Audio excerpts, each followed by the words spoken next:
After 7 weeks in a row with captaincy going my way, game week 8 was not for me, and now I have a decision to make on Mo Salah. Hello everyone, welcome back to another video on the channel. Today will be my game week 9 transfer plans, and I'll run you through my game week 8 wildcard that's not gone so good.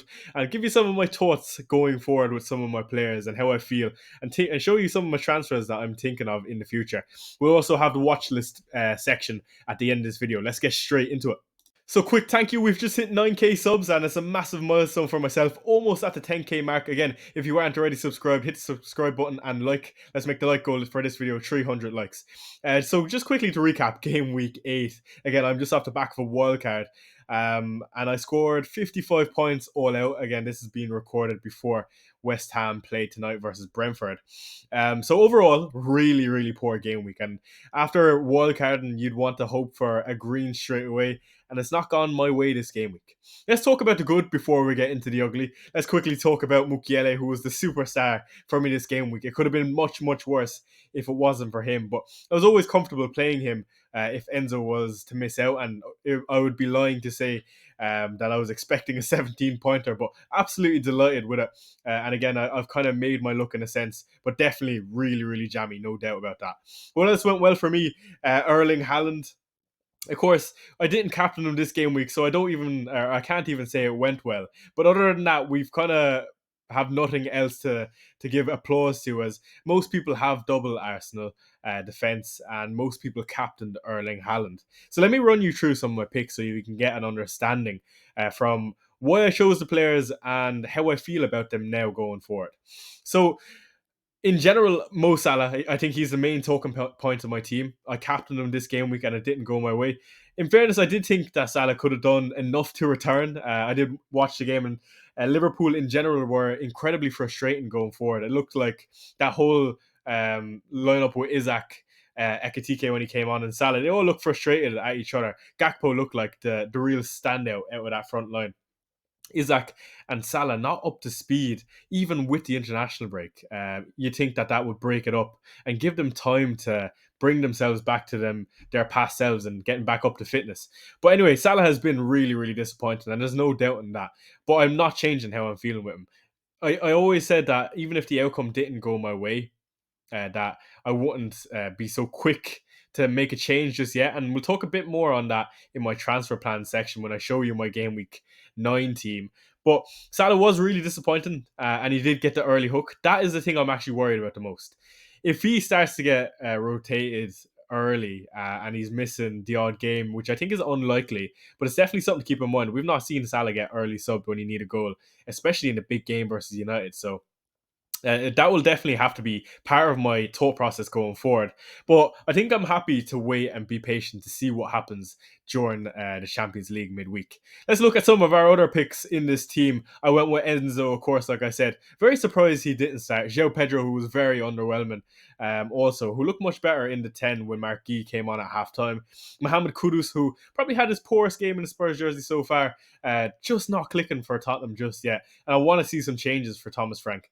Vicario, who I feel like needs to be dropped in my opinion.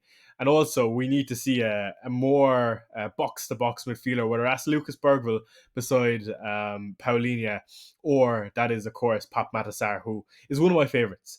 Sarr not quite getting the numbers, got 2 pre-assists this game week. Daniel Munoz setting up Mateta, but definitely still happy with him as a pick. Arabejieze, who got subbed off earlier, which definitely not happy with. Anderson on the bench, who's after getting injured. I went with Guy over Obi in the end, and I feel like it was a good move. Sure, Guy might see another price drop, but if he can get minutes, maybe in the league more often, he could actually be on my bench boost later down the line. Now, of course, he does play Sunderland at home, so that will be a discussion in the next section to be had for sure. Joe Roden, Leeds were underwhelming. Pope, who I probably should discuss a small bit more, because Dubravka, of course, got a 9-pointer on my bench. But to be honest, I'm not too disappointed, because I was always going to play Pope in this situation. For me, what it came down to is how good Newcastle have been this season as a defence so far. So I was more than happy to play him, even though it didn't go my way. and Chris Richards, who is a cheap Lacroix, who seems to be just as good at this point. So, other than that, Jerry and Timber, again, who came up with the points, quite frustrating that Gabriel got some points this game week. And we currently close out this week so far with West Ham to play at around 560,000. So that is my game week 8 team. Let's move on to how I set up for game week 9. So let's take a look at my game week 9 team. We've got Mo Salah, of course, with the armband against Brentford away. This is where I stand on Mo Salah, and this is what I would say for anyone that owns him. Fair enough, if you want to sack him off to Saka, I think Saka is a phenomenal asset, and that's without a doubt. He's one player that I really, really wanted on my wildcard, but couldn't quite get there with Mo Salah in the team. For me, I still feel like Salah is a great captain this game week. Even regardless of how good Erling Haaland has been, I try to take the game weeks as they come.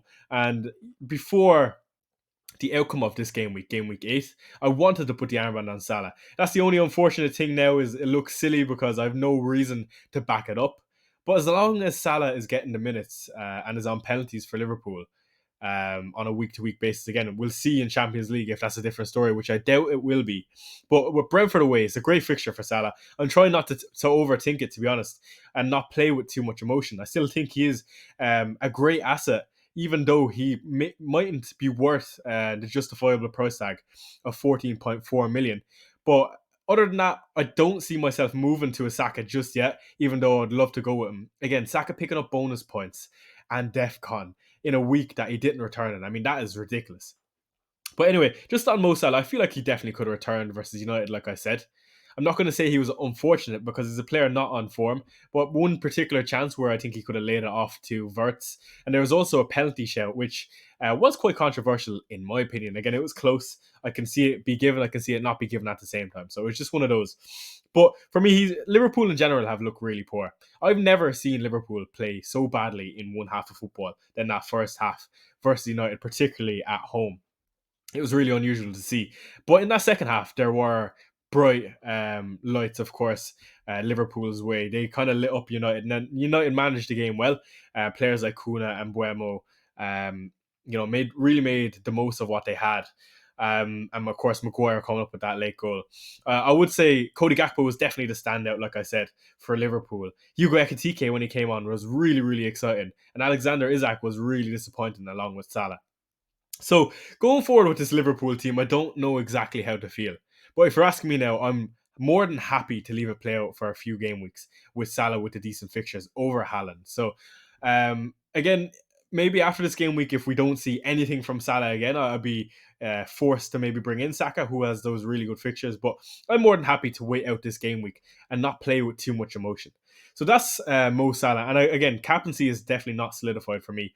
I could easily change my mind. And I do think there is a lot in it with how good Erling Haaland has been. And I can't go against it, to be honest, if you want to go there. I completely understand that. Let's talk about Enzo and Pedro, who do play against Sunderland at home. Another team who have been really, really good, beating Wolves last game week. I feel like Sunderland is definitely not the easiest game for Chelsea, but I feel like Chelsea have been decent. Again, they beat Ange Postecoglou's team 3-0. Poor Ange, by the way. I feel sorry for him. But I feel like Pedro and Enzo, as standstill assets, are great going into this game week, regardless of their form or even injury doubts.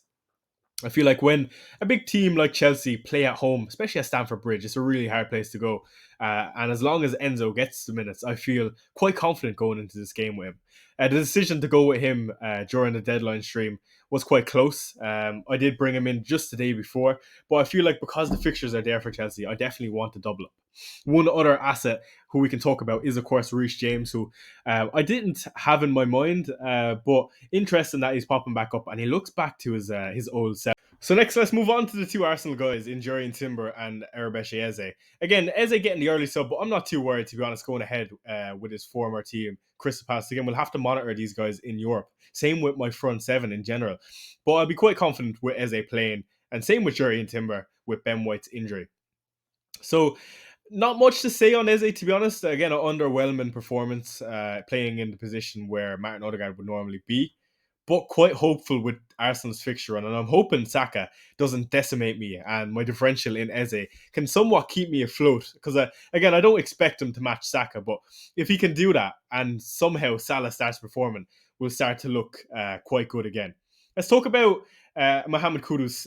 briefly. Again, like I said in the last section, he's Spurs' best player, and I have no doubt that if Spurs are going to do anything and want to finish in those top five places, like a tweet I saw from the panel on Twitter, Spurs are going to have to play a more attacking midfield. And to be honest, I want to see a different goalkeeper. I don't really mind who's in the team as long as I've got Kudus. As long as we have Kudus in it, I feel like Kudus is a mainstay for us. Again, cannot be playing Brennan Johnson in these games. Kudus is the only player that ever makes us look like we're ever going to do anything. And even with that goal that we did score, Kudus whipped in the ball, of course, before it fell for Bentancur. And also, Kudus scoring the offside goal. So, largely involved with what Spurs are going to do if we're going to do anything good. Just quickly on Nick Pope again, quite hopeful going into this home game at St. James's Park. Richards, again, I'm not expecting too much. You're just hoping for DEFCON, realistically. And same with Roden. I wouldn't be surprised to see Leeds concede. But that concludes my team for Game Week 9, lads. Again, we will be doing a team selection hopefully on Thursday morning. Let's move on to my watch list. So as usual, lads, getting into the watch list. On the left, I've got transfers from my own team. In the middle, I've got the general best transfers, even if I own them or not. And on the right column, we've got the best differentials. So let's start with my own team. On the left, we've got Daniel Munoz as a defender. Again, I only have one free transfer in the bank, and I don't plan on making a move this week. But I think Daniel Munoz is definitely one of the best defenders in the game. On my wild card, he was a player I heavily considered. I think down the line, when the fixtures do get a bit better for Crystal Palace, I'll definitely be considering him, trying to get him into my team. He's just a fullback that's basically playing him in on the wing, and he always seems to have an assist for Mateta, who often misses the chances, to be honest. Munoz could have many more assists and more GA this season so far. I remember him missing two chances in particular where he easily could have scored. But Daniel Munoz is definitely a really exciting asset. And Crystal Palace are just generating so many chances. Munoz is usually involved. And of course, he has the potential to also get some DEFCON and some clean sheet potential. So let's move on to the midfielder that is on my radar, which is, of course, Bukayo Saka. I mean, how could he be not? In the last section, I spoke about how good he was, picking up bonus points and DEFCON, of course, and picking up really good XGA, even though he's not returning. And Arsenal have this run of games where they look really good. Now, I only have two Arsenal assets. I could go against the grain and be differential, pick up two midfielders with Saka and Eze, and only one defender from Arsenal, which I think could be quite appetizing. The next player on the list, though, is Hugo Ekitike. Now, he's not one that I'm considering this particular game week or even next. But I do think Ekitike is going to be a player that Arne Slot cannot leave out of this team. How he's going to fit him, I'm unsure. But when he came on, he looked really sharp. Not only did he look sharp, but he looked quite greedy and looked like he had a point to prove. Now, it is going to be hard for Ekitike to get in this team with Cody Gakpo playing well also. And Alexander Isak seems almost undroppable. It's going to be interesting to see over the spell of games where Liverpool are struggling, if they do change things in the future. But Ekitike looks hungry, man. And I think in the future, maybe not now, but in game week, maybe 15 or 16, when Salah goes off to AFCON, we could potentially see Liverpool change up the system and Ekitike get more minutes. So those are the three that I'll be considering going forward. Again, not this particular game week because I only have one free transfer. They're just players that are on my mind. Let's move on to the best general transfers. For me, Jurrien Timber is probably the best defender. He provides a lot. He's got value. He's got potential DEFCON. He's got high upside with goals and assists. And with him, we're going to take Ricardo Calafiori, who is the best differential. For anyone that watched that game versus Fulham, I mean, I almost feel like Calafiori could have had a goal or two. He is lethal, and if he can continue to get these minutes going forward, I would definitely start to consider him as an option. I mean, he's always been decent for goals and assists in previous seasons. It's just the minutes that we've been worried about. So keeping an eye on Calafiori for sure as a differential. I wouldn't bring him in over Timber, no way. And of course, Gabriel is the standout out of Timber and Calafiori, but I think Timber comes in at really good value in comparison to Gabriel. Next on the general list is Enzo, of course, who has good fixtures. We'll have to monitor him for this midweek game, of course, and see if Maresca gives us any quotes. But with the fixture run coming up, it is hard to look past Enzo Fernandez. And he is potentially still on penalties. If you're asking me, I would favour João Pedro to be on the pens ahead of Enzo. Again, I have both, so there is no biased There's no biasism from myself. It's just a feeling. But yeah, Enzo's definitely a great pickup, and he comes in at a really good price point. Next is Jean-Philippe Mateta, who clocked ridiculous XG last game for Crystal Palace, and a player who was sending the warning signs to all the managers who owned him that he's going to be a player who picks up big chances, and he could have had 4, to be honest, in that last game versus Bournemouth. And unfortunate not. But yeah, he's going to be on the penalties for Crystal Palace, of course, and he comes in at a really nice price point, and definitely one we need to be considering. Beside him, we've got Nick Voldemade, who is another player who looks on flying form. He's one that I think also has that Ekitike hunger.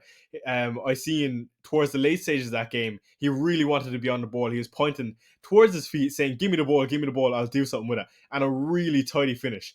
Newcastle also have some nice fixtures coming up. And also, I feel like Newcastle have been a small bit underwhelming from an attacking front so far this season. When I say that, I mean that they haven't got as many chances as we know they usually can. But with the good fixtures to come, again, a nice opening fixture with Fulham at home this game week. Maybe he's one to consider at that cheaper price point in comparison to a Mateta and, of course, Erling Haaland. The last player on the list is, of course, Brian Mbeumo, who is a player who I had in my own team. Of course, got rid of him on the wildcard, unfortunately. But United have some decent fixtures coming up also, if I quickly bring them up to remind myself. 2 seconds. But anyway, with them playing 4 of the top 6 already, they have Spurs, of course, to play. And they also have City to play out of the top 6. I really fancy United in general, and also with Brighton. I have it here in front of me now. Brighton, Forest, Spurs. 3 teams who haven't been great defensively. Even Everton at home, which you'd fancy United. So this back-to-back wins, you'd imagine, would catapult United's confidence for sure, which is definitely going to be a big thing. First time in Amran's tenure. But also, Mbeumo's looked sharp all season. He had a great game versus Arsenal, of course, a 10-pointer versus Burnley. And since maybe been a small bit underwhelming, but you always feel like Mbeumo can do something out of nothing. And we've seen that in that first 60 seconds versus Liverpool. So that concludes the watch list, lads. Let me know if I'm missing anyone in the comment section below. Do, of course, like and subscribe if you aren't already, and I will see you in the next.